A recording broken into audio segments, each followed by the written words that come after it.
Hi, and welcome to the March 2021 edition of the Not Mom Conversation. It's a video podcast for every woman without children, whether she planned her life that way or it caught her by surprise. And with me is my partner and friend, Laura Lavoie, sitting in her lovely home in Asheville, North Carolina. Hey, Laura. Hey, how are you? I'm doing good. I'm in Cleveland where it's getting colder and raining, but that's all right because I'm happy to see you. I am always happy to see you. And don't worry, it's almost spring. So They keep saying that. I don't know if I believe it. This conversation, we invite every woman and men without children to join us. And as we acknowledge the differences that we all have in our lives, those who are child free by choice and those who are childless or child free by chance or happenstance. We want this to be a safe space to talk about your feelings and your thoughts. And this time we have a guest joining us. we do, but real quick, we want to go through our code of conduct. Yes, we do. So folks can see what our rules are. Since the inception of the Not Mom, we have created these kind of rules to provide us a little bit of a safe space. So we are a welcoming space that listens to, understands, encourages, and embraces women without children by choice or by chance. And in that, we always acknowledge that many of our friends are moms. So the use of mean girl terms to describe them, their children, or women living a different not mom experience than yours is unacceptable. So we ask that you stay respectful and kind in your comments. But that being said, we do encourage you to participate in the comments. So whether you're on YouTube or Facebook, please do chat along with us. And if we can put them on screen and talk to you directly. But here we are. We would like to introduce our guest, Ashton of Soulless Seeker and the author of The Parenthood Pendulum. And Ashton, why don't you tell us a little bit about yourself? Welcome to the show. Everyone. Including your last name, Ashton. We forgot to. Helpful. I was reading the screen, and that's where it went wrong. So I'm a self-published writer. I just published my second book, The Parenthood Pendulum. And I have a blog just to kind of keep readers engaged. And then I host women workshops, self-love workshops, manifestation, just to kind of get people on the path to living their best life. And as far as motherhood, I really focused my second book on this because it is such a huge part of my life. And I just wanted to kind of open up dialogue so we could all connect, not moms by choice or circumstance, and also moms, to kind of get on the same playing field and change the narrative of women that don't have children. And Ashton, tell us where you are today. I am in Redondo Beach, California, and so it's not as cold as Cleveland. But I have noticed, I'm still using a heater, and it's March. It's kind of crazy, so. Okay. I imagine your definition of needing to use a heater is probably different. Yeah, anything below 60 is That's pretty darn warm in my world.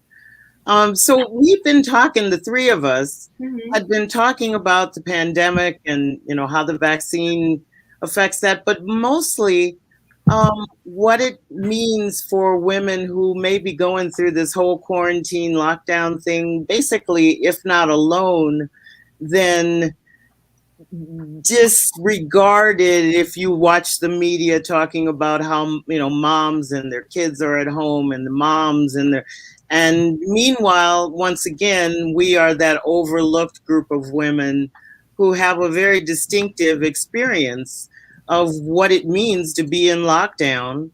Yes. Not even able, a lot of Zoom hookups, but what does that really mean? And how it leads to depression that we might have been going through anyway, but it exacerbates it. And the truth is, we've got a lot to be grateful for even in that. Absolutely. And yeah, the focus is a lot on the moms and the homeschooling, which is talking to my friends that have children. is so overwhelming because they didn't sign up to be the teacher as well. But like you said, we have our own struggles because what happens when we're in lockdown and we don't have a partner or we can't see friends and family. And so there is this heightened depression or loneliness for people that don't have families. How does your book deal with emotions of parenthood, not parenthood, making the decision? Is gratitude and regret and all of that, does that pop up on your? Yeah, I have some of my contributors, that are older, 60s, asking them about the regret, and a lot of them said no. There was a time in their life where they really wanted it, and then they've just come to learn to live a life without that. And I think that's the main focus, is let go of the past, let go of the regret, and focus on the future, like the present moment, and what beautiful things are happening in your life, regardless of what you may lack, if that is children or anything else. So just trying to stay grateful, and everyone's, path is different, and there shouldn't be any regrets.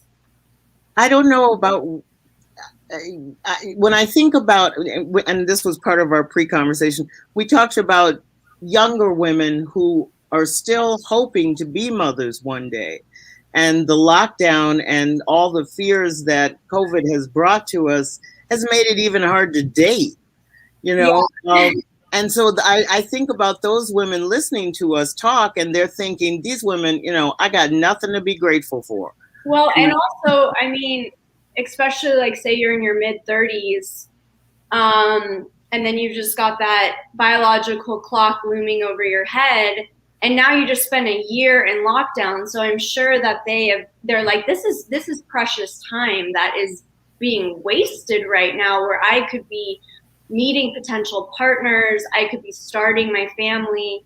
And so I think, I don't know, I have a very optimistic outlook on everything, and I think maybe it wasn't the time. I think it was really unfortunate. I had friends that were planning on getting pregnant beginning of 2020, and then that just, there was, with job losses and uncertainty, what's happening, how long is this going to last, it definitely affected them.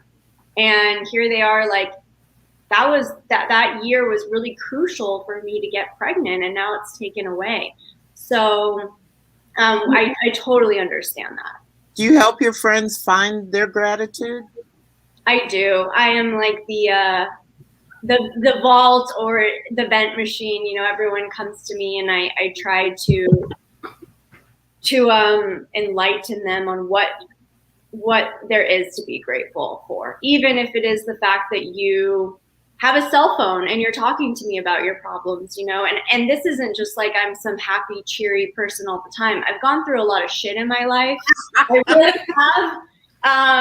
And if you read my first book, it will go through all of that. And so I think I've just learned that I had an option to choose. Mm-hmm. And I decided to choose that I'm going to be appreciative of whatever comes my way. But back to these women that really want children, I think it was a good opportunity for them to do the work on themselves that they needed to do in order to prepare for their family union. Yeah, and I know, throughout this year, and it's hit me different times and different ways, over the last year, but obviously there's a lot of us are struggling with things like depression and fear and all of that, which is only compounded. I'm in a position where I chose not to have children, and I'm grateful for that decision right now, because I do see moms and parents struggling over, this situation that they didn't ask for. Right. So, I am grateful for that, but I also I'm not trying to throw it in somebody's face, you know, like I'm not, oh man, yeah, I didn't have kids and you do, because that doesn't help anybody either. No. You know, we're all in, you know, we're not all in the same boat, but we are all in the same storm. We're in the same storm in very different boats. Deep, it's not mine. I can't take credit for it, but we are all in the same storm, and sometimes we have to help other people bail out their boats so that we can all stay afloat. So yeah, and I haven't looked at moms struggling while I'm, you know, laying back, having my glass of wine, clean house, no problems. Like it's made me feel very grateful for my opportunity, but it's also made me ask, what can I do to help them? Even though I'm not a mom, what can I do to alleviate some of that for them so they know that I'm here and you're being supported, regardless if my choice is different than yours. Yeah, I think, you know, I think that's a case-by-case basis, because you never really know how anybody's going to take that offer from someone who, truth be told, can't 100% relate, and you don't want it to come off as pity. And I also think that, you know, we have to kind of just get creative in ways to help. Because in the beginning it was hard. I couldn't even see like my niece and nephew, who I adore. And so it's just finding other ways to help. And whether that is just scheduling a call after the kids go to bed so they can have some adult interaction, or maybe sending something to the house, like a little food kit or something to make their list of tasks easier. And it doesn't mean, okay, I'm going to take the kid, because that was also, in the beginning, people were not, and no one's going to, no. So you had to get creative. And I think listening is the biggest thing, letting them vent, letting them know you're here for them. Those are all things you can do to help. And if you're not comfortable with children per se, there's elder women that are in nursing homes or alone that need their grocery shopping done, or need, you know, a check-in every now and then. So there's plenty of ways to contribute. Well, I think, you know, one of the things is that I hear, and I could be assuming, but I feel as though I hear the invisible voices of our viewers and listeners who are saying, well, wait a minute, I didn't tune into this to learn how to help moms. I'm the one that no one's paying attention to, and I don't have a partner, or I don't have a pet or whatever, and nobody's going to help me. Is there validity into that whole idea of giving and you will feel better, or giving and the universe or karma or something will bounce back to strengthen your own needs? And I think that's just where everybody is on a spiritual level. So if they're sitting there like, well, no one's paying attention to me, you got to do some other work then on yourself if you're so concerned about that, to be quite frank. Like, one of my biggest things is giving. I love to give. I love to help out. And it comes from such a honest, genuine place, but I've realized it comes back tenfold. And I think that right now, maybe it might not be our moment, the Not Moms moment to shine, but let's be there to support them and help, and then it will come back and help us. Even if, you know, it changes their views on what they thought about the childless population. Oh, they're a bunch of selfish people that only worry about themselves. They hate kids. They don't, you know, it's like, but then maybe they'll remember, oh, shit, during quarantine, you know, Karen really stepped up for me, and that meant so much. So maybe it will even change their view on who you are as a person, and to start getting rid of some of those stereotypes that you only care about yourself. Well, that's I absolutely love that, and it's kind of my general philosophy on life. You know, no matter what population I represent, you know, like whatever subgroup I'm a part of at whatever time, you know, and in this case being a not mom, my entire goal is just to live my best life and be my best me so that I can be a good representation of who that is, you know? So if people are saying, oh, you know, women without children, women who choose not to have children are selfish and they're all of this, well, you know me and you know I'm not. Right. So, you know, and if I can help in any way just by being a good person is literally all I care about. I just want people to see that the stereotypes about this is not necessarily what people have been fed for a long time. You know, it's not the crazy cat lady. It's not, you know, completely selfish women just throwing money at, you know, at all of these things. It's, you know, people who are compassionate and people who, everybody has a different take, a different life, a different way they've brought up and seen the world. So, you know, I often like to look at the patron saint of Not Moms, Dolly Parton, and the amount of amazing things that she has done. I mean, just during the pandemic, not just philanthropy, but she donated to make these vaccines possible. Like, how a selfish person doesn't do that. Well, and yeah, we could go on and on about what Dolly has done for, you know, for children's literacy and for so many things. Absolutely. That didn't know who you were going to name as the patron saint, because I'm sitting here going, isn't it St. Catherine? I think it's Mary's mother. And I mean, because I've written up at some point I wrote a post about the honest to God patron saint of childless women in the Catholic Church. There is one. I can't remember her name right now. But like back to what you were saying, Karen, and I love you playing this like listeners' perspective as well, because that's the whole point of the conversation, is to bring things up. And maybe if you are speaking with the other people that are having challenges that we're not, since we aren't moms, it might give you a sense of gratitude just by having that conversation and be like, wow, I really don't have as much to complain about, because this has affected everybody regardless. But to not have to, you know, I think moms really enjoy that 8 to 3 window when the kids are at school and they can get things done. And now that was taken away from them, maybe it will make us not moms realize, well, we're really fortunate that we don't have that added stressor, because we all have enough stresses as it is. So, well, I'm doing a lot of writing and thinking about, you know, how to sort of slap people awake to understand that normal ain't coming back. You know, I mean, and the truth is that just when you think you can see what the new normal is going to be, no, that's not quite it either, because the world and life is continuing to evolve. And one of those places is church. You know, I have, you know, Not Mom friends who are really involved in their church, partly because it's a way to get out the house and meet people, and male and female and whatever. You know, you can't go.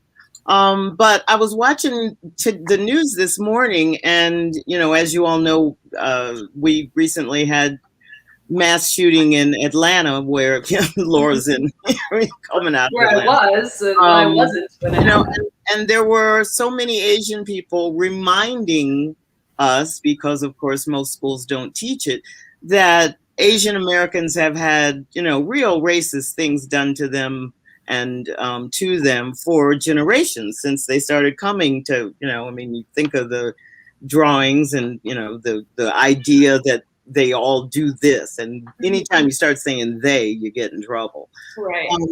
But I was talking to a friend and I said, you know, okay, so everyone's, you know, sort of turned their lens from Black Lives Matter and African Americans to sort of wake up and go, oh, you have your problems here too.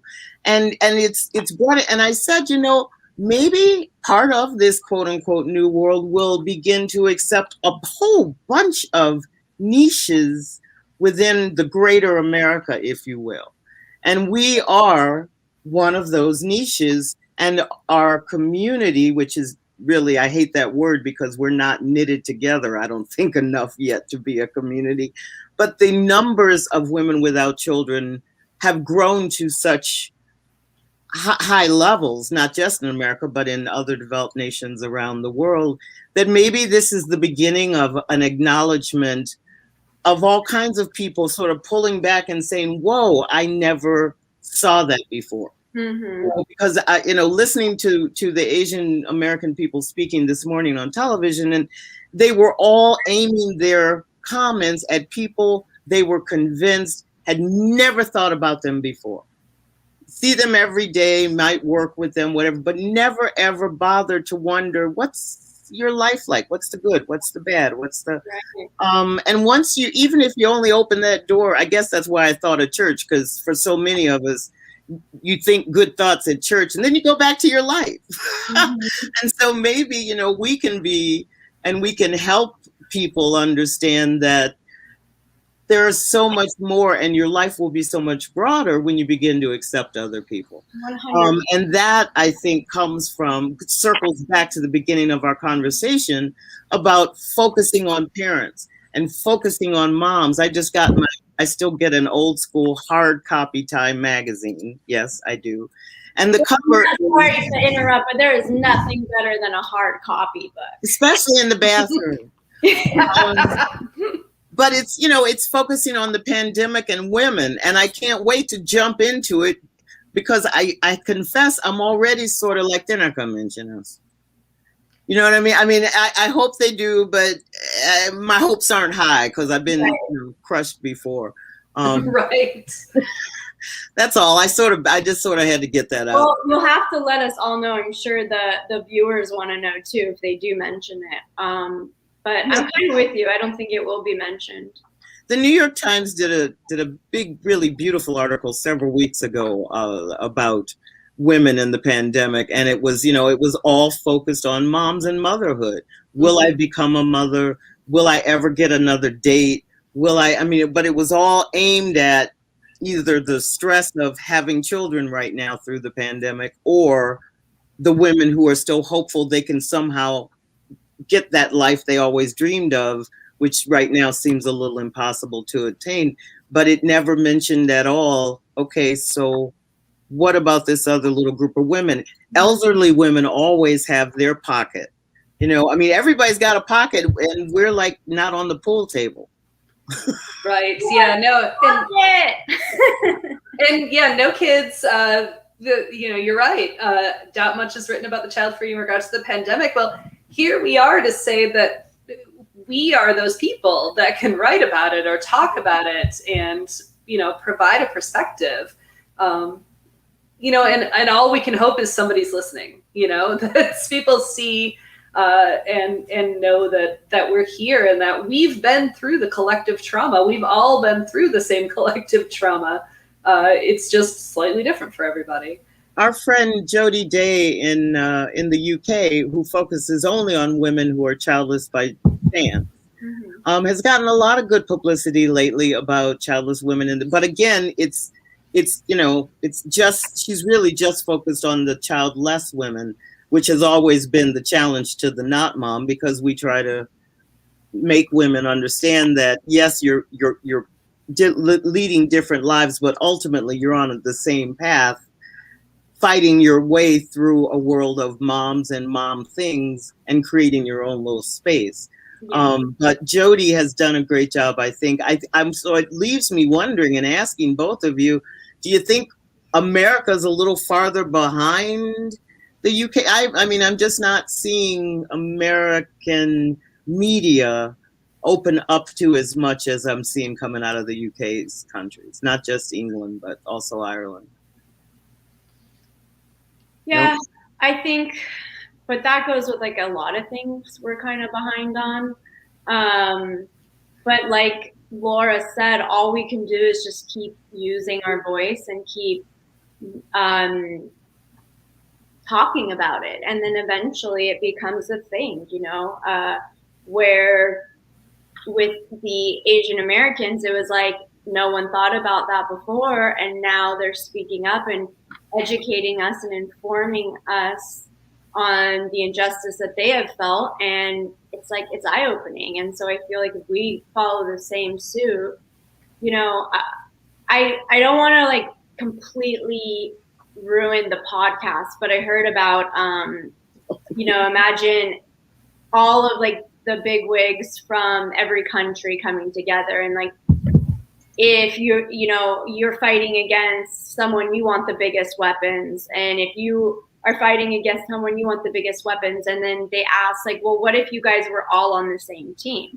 It's like, then you don't need the weapons. And it's the same thing. It's like we are all, what our one common denominator is, we're humans. And so let's stop dividing each other into like countries, if you will, and we're all just global. And that's kind of what I think the pandemic did in a positive thing. Was it was the entire world going through this challenge and suffering at the same time. And I'm hoping that does something to bring us all together worldwide. Well, you reminded me that I have seen a couple of recent American headlines, and I could not tell you where, that are focusing on the drop in America's birth rate, just in general. It was already, going downhill a little bit. I think the pandemic is definitely going to impact it. Even couples who are married, whatever, like you said, Ashton, their plans to have another child may be on hold straight through into menopause, and, oh, well, we didn't have that second baby or that first baby, because women don't necessarily want to go to the hospital right now, and all those checkups and stuff. So I worry at the same time that a focus on the birth rate can bounce back negatively to women, especially who chose not to have children. Yeah, because it's like, okay, well, I didn't have kids because this pandemic threw me completely off track. And it's like, then the childless by choice is once again getting pushed off to the side. I mean, or how about the ones that just like, yeah, we have nothing to do, so let's just make a baby. I know a lot of people that got pregnant over the pandemic. Yeah. I do know that life finds a way. Thank you, Jurassic Park. I got that one. But several, I mean, we actually just visited some friends here in Nashville who had a baby in November. And so it was 4 months until we could meet her because there's a pandemic. But we went over to their house, and we could sit outside and meet the baby. So I mean, there's no shortage of more babies, but there are certainly people who may have been on that path, and then this threw them a curveball, and so their intended plan didn't end up going the way that they thought. And it's not just about whether you want children or not. I mean, we've all been thrown a curveball for everything. Mm-hmm. Some people wanted to change careers in 2020, and well, that might not have happened. Some people wanted to buy a house in 2020, and that might not have happened. So, there's so many things that this 2020 we're going to look back on it, no matter what our perspective, and think about all the things that happened. And I think it'll be a really interesting experience for the history books. Oh, yeah. I fret a bit that we're locked into looking at 2020 because it's over with and gone, and 2021 isn't halfway done yet. And it's helped me stop assuming I know what's coming, because clearly I don't have a clue. Exactly. But also, and I think this is a good point from No Kids, there are so many articles and news programs about the baby bust as if it's a bad thing. And they go on to say, of course, we should change our economic system so it doesn't rely on growth in terms of birth rates, shift to sustainability, and it would go a long way for the societal acceptance of child-free by choice. That is absolutely a good point, because that is how our economy functions, because people have babies. Mm-hmm. And the fact that we have that kind of pronatalist society it's all about the need to have babies so that we have more workers, so that there are more workers in the future to have more babies. It's problematic. And we saw it this past year with the workplace and how things changed and how we viewed essential workers versus non-essential workers. And then suddenly people felt like their careers weren't essential. And, I'm not an essential person. I feel, we've seen that throughout, that our economic system, the way it's set up to be reliant on birth rates, is not overly sustainable. No, but well, we started out with Ashton talking about, the whole idea of wars and countries against countries, and we should all be one. And more, I find myself thinking at some level in a bunker somewhere, there are American, probably men, probably white men, who are looking at China and just thinking, we don't have enough people. We don't have enough people. I mean, their little brains are exploding. But we've got, again, I don't think we can see what's coming, because I think we have certainly in whatever generation is coming up, right now, Millennial X and Millennial Q, whatever the heck, are much more concerned about population as an environmental issue. Mm-hmm. And well, I mean, I can say this because I live in LA, but over the course of last year, you could absolutely tell a difference in air quality and everything else. And so, yeah, there's something to say about what's more important is, the white man worrying about the economic growth, or we need to start looking at the environmental impact as well, and how we can kind of make those two seamlessly go together, because you don't need to worry about money if you just destroyed your world. And so I think we need to find something that kind of weaves together as best as possible. So the little baby bust may have helped a little bit, kind of slowed things down for us. And I don't think we're ever going to be in a underpopulated society. No, I find myself wishing we could buzz in our friend Dr. Amy Blackstone, who's a sociologist and studies this stuff, because if I hear so many people of so many various ages talking about how they've accepted the fact that COVID won't be our last pandemic, and probably in our lifetimes, if we're lucky to have a nice long lifetime. And if that's true, how does that impact your ideas about children and how to raise them, where to raise them? This has shown us all, hey, if you don't have a grocery store within almost bicycling distance, it can really impact how well you're going to survive. If you rent an apartment instead of own your own home, it's going to, all of those things that we never really deeply thought about. It's going to affect people who right this moment are 16, but they're seeing stuff, and they're seeing, their Aunt Ashton, and they're seeing all their, these people freaking out and going through this first pandemic. I think we definitely can't necessarily know what's coming next. Oh no. I gave up on trying to figure out what was coming next, like a month after, the pandemic was declared, because I was like, oh yeah, in a month, like everything's going to go back. So after that, I'm just like, roll with the punches, because I have no idea. Now, Ashton, didn't you tell us that you told your mom that you were child-free by choice, that you didn't want children? And how's she doing with that now that we're deep into quarantine and lockdown? Shout out to Mom. I think she might be watching. I don't know. We never actually had that discussion. I think for the sanity of that unborn child, she's probably happy that I didn't, because I couldn't be with the kid all day long teaching school and all this other stuff. But I would hope that she would understand that things like this come up. And for me, like, I am heartbroken for the kids that can't go to school. Growing up, I loved seeing my friends. I loved all of that. And so if I was to have children, that would be huge for me. Are these kids ever going to go back to school? Are they going to have to wear masks every day in school? Do they have to have their desks 6 feet apart? Like, that would be a concern to me.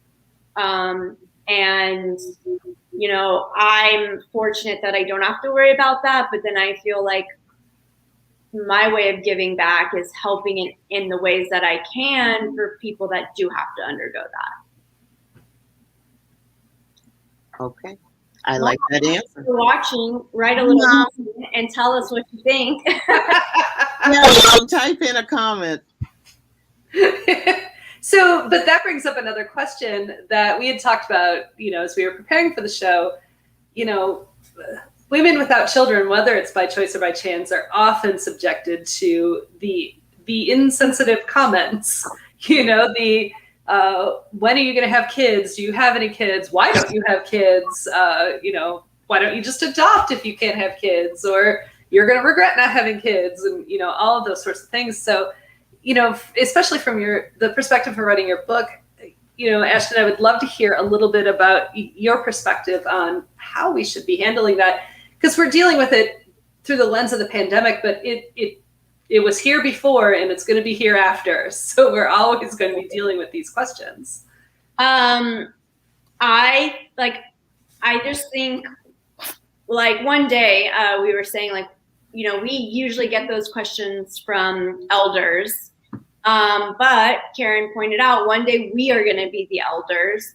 And I absolutely am already seeing the shift in the questions. When I meet new people, that isn't the first question they ask me. And I think also our generation is hyper aware that a lot of women have undergone struggles, and something simple as timing or, finding a partner, all of that contributed. So I don't believe that we are going to face, or growing up, just say like a 10-year-old now will not face the same exact questions we had to, Laura, when they're 30. And that's my whole goal, is just to keep championing, to create a dialogue so the narrative is different. And definitely, like, one thing, don't ever hide your choice. You need to be vocal and you need to be honest. Like, it would be so much easier for me to just tell people I can't have kids, because then that squashes the conversation immediately and then they feel bad. But that's not the truth. The truth is I've made this choice and I'm going to stand behind this choice for all the sisters around me that have also made it.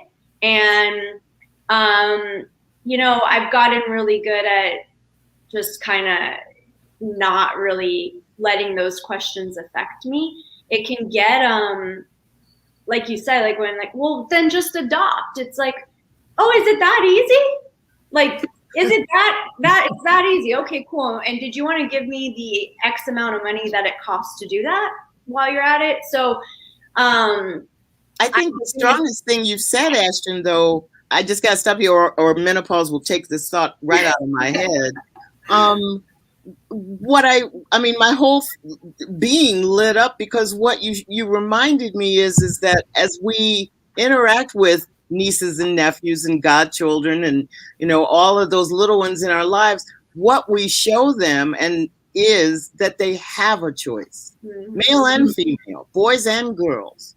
Nobody ever told us we even had a choice. And I love classic movies, and I find myself listening to dialogue that quite often mom tells daughter, when you have a family of your own, instead of if you have a family of your own, if you choose to. That it's a little change that's barely imperceptible, but I think it will mean a lot going forward, as especially girls age into adolescence and realize, well, this doesn't have to be my only life forward. I as the older of the three of us, I sort of went into college thinking, I wasn't looking for a husband, but I sure knew he was on the horizon, and so were those babies, and so were those cribs, and it was going to be wonderful. And I don't know that today's little girls, and certainly tomorrow's little girls, will even be thinking I want to be an astronaut, and that's what I want to be, and stay locked in on being an astronaut.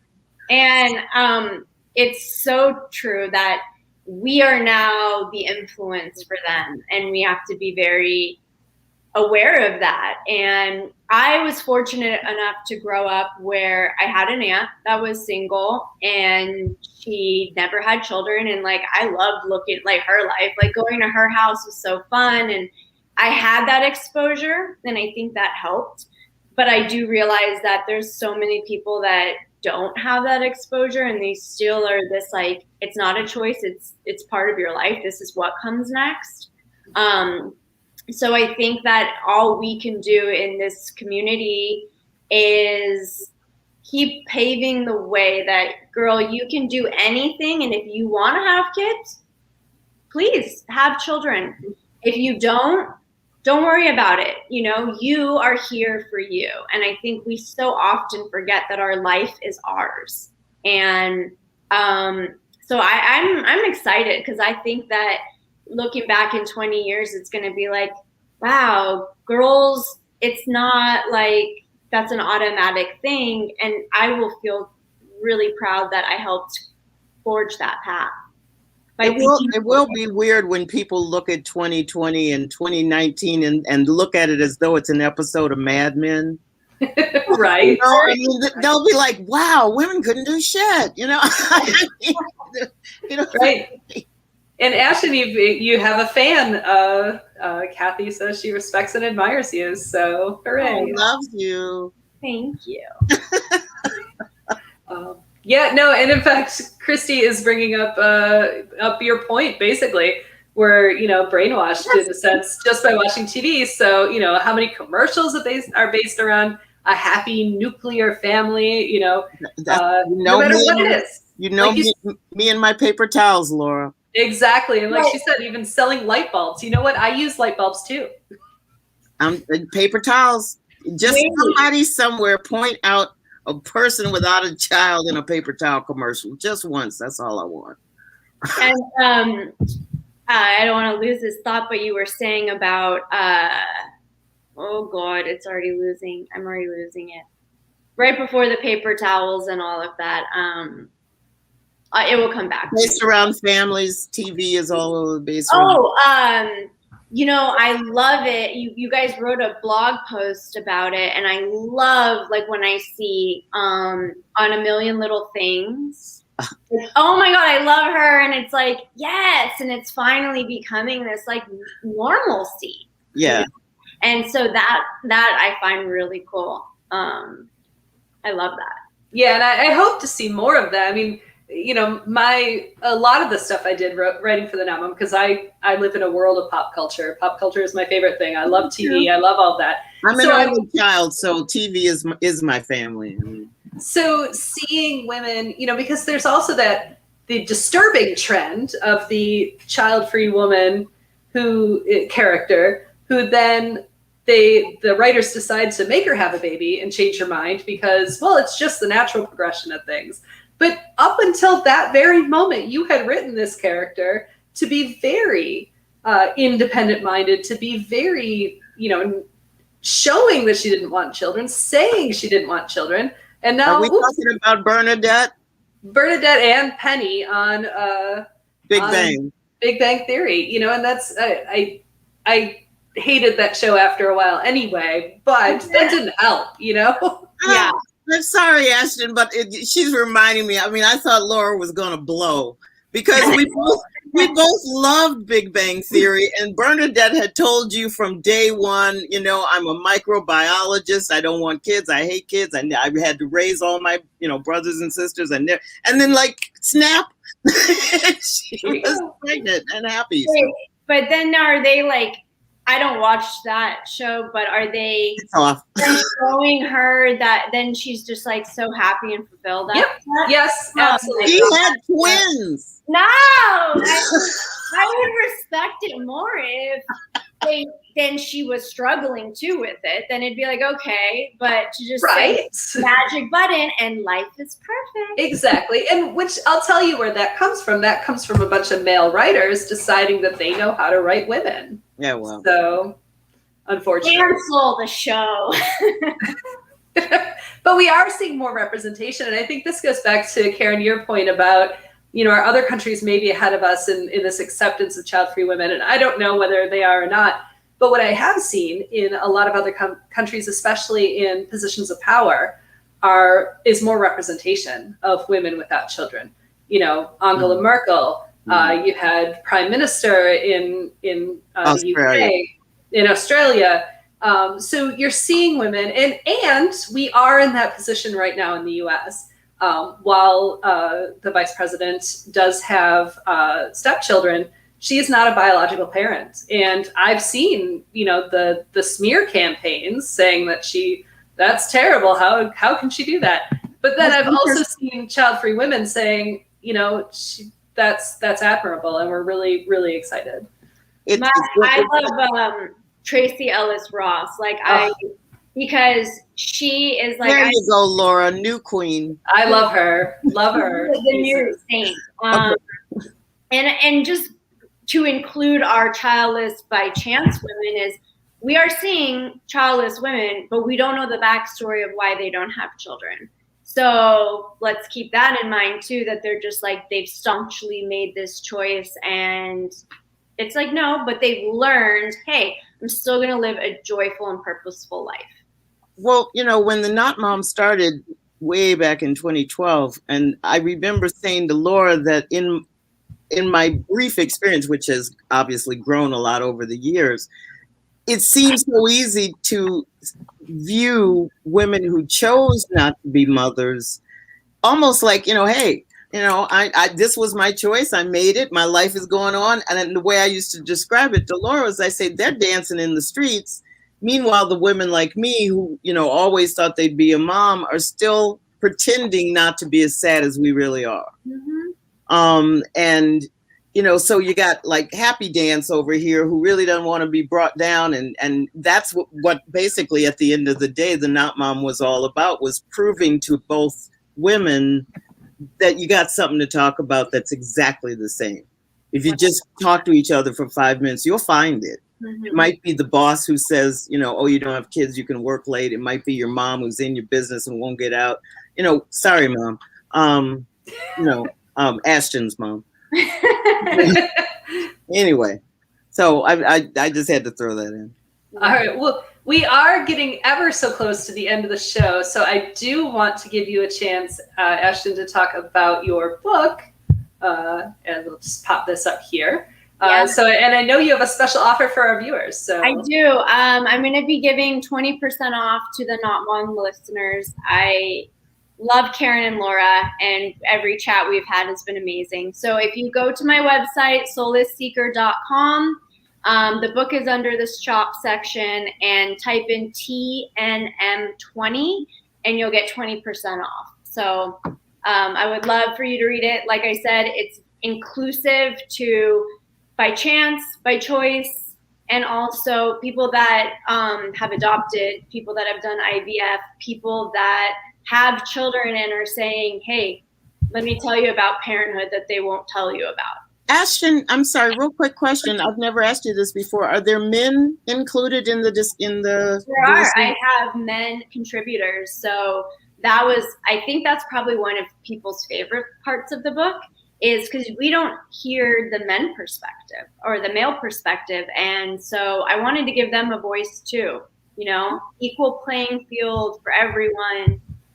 You obviously know where I stand with it, but that doesn't mean that I'm not happy to bring in everybody else. And the women that wanted kids so badly and they couldn't, and then they tell people how they learn to move forward and what they do with their life to kind of to fill that gap. So awesome.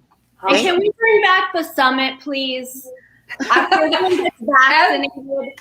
Every single one of these conversations ends up in that direction. Everybody wants it. You're out there in California with rich folks. Get some rich folks to help spot. You know, if we had money, if we had money, we could do it. Well, yeah. Basically, yeah. We got vaccines, money. We're ready. We got experience. We've thrown 2 of them. Okay, we're gonna take this offline, and I'm gonna start bake sailing, whatever I need to do. Going. I love it. I love it. You better keep that 20% in. Give it to us. And Karen, you had on our notes, and I loved this, so I wanted to make sure we had time to do this.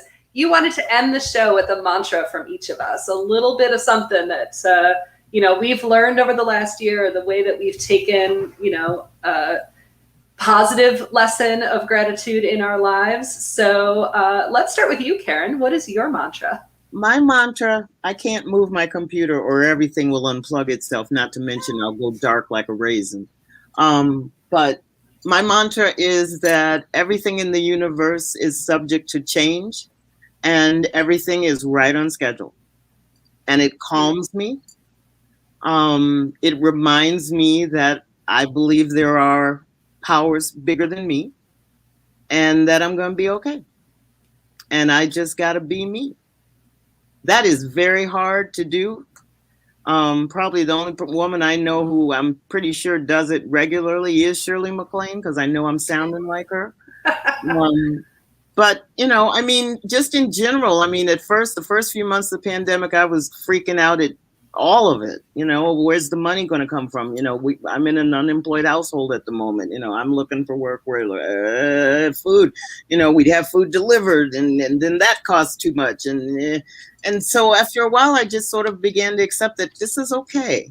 And when I began to embrace it, well, if not embrace it, accept it, that's when I began to see that the people around me who were refusing to accept this change were struggling the most, male and female. And so whenever I begin to freak out again, I'll just tell myself, okay, this is, we always chatter about, God's plan, and God laughs when man makes plans. And well, if you really believe it, then let go and lean into it. And, I also look at the World War II. I got to say that real fast. I love World War II movies. I've read a ton of, books. God knows my husband makes me watch Midway every time it comes on. And I think about the people who lived through it. I think about Anne Frank hiding in an attic for 3 years before they found her. I think about those things, and then I look back at what we're doing. Mm-hmm. We got Netflix. What? The worst thing in my house right now is we ran out of pre-made iced tea. So it calms me. That's all I can say. So that's mine. I love it. Ashton, what about you? Mine is anytime I'm starting to feel like poor me, overly anxious or anything, I just stop and I name 3 things in that moment I have to be grateful for. And they could be super simple, they could be that I have a bottle of water in my hand. And to end that, so I always do that 3 things. It's a very calming exercise, and it will immediately put you back into check. But I love this quote by Oscar Wilde. We are all living in the gutter, but some of us choose to look at the stars. Aww. It's all your perspective on it. So absolutely. Okay, Laura. Well, I thought a lot about this ahead of the show, and I think what I would say is to make every minute count. Don't wait to do things that you want to do. We wouldn't be in the position we're in right now if we had waited to do things. We wouldn't have, moved to Atlanta. Matt wouldn't be getting his law degree. I wouldn't have quit my job, because I was like, I need money. I need insurance. But you know what? I did it without a safety net, and it's the best decision I ever made. So make every minute count. Do not wait to do the things that you want to do, or at least have a decent plan in place. So I suggest everybody do that. I love that. I do feel like it taught us, you don't know what's coming next, so do it now. Exactly. If we had waited and then a pandemic started, it wouldn't be happening. So here we are. Can I ask? Well, never mind. I might as well now. I messed it up. It's going to bring everybody down. But I have to say that I am sort of surprised that I personally haven't lost anyone to COVID. I have not as well. I am not directly. I know some, friends of friends, family members of friends. And so when Ashton said, what are you grateful for? Quite often, that's one of the things I think of, that not only am I safe and my husband is safe, but to my knowledge, my friends are all healthy and safe. And that alone means the world, because when and if, this thing is controlled and quote unquote over, I've still got their love and they've still got mine. Love it. I love it. I love it. So I want to thank Ashton again, of course, for joining us on the Not Mom Conversation. And everybody who participated in the chat, we always love to see you. And we'll be back, although I don't know when next, but we will be back with another show. We'll let you know. We will let you know. So thank you, everybody, and we'll see you all soon. Bye. Thanks.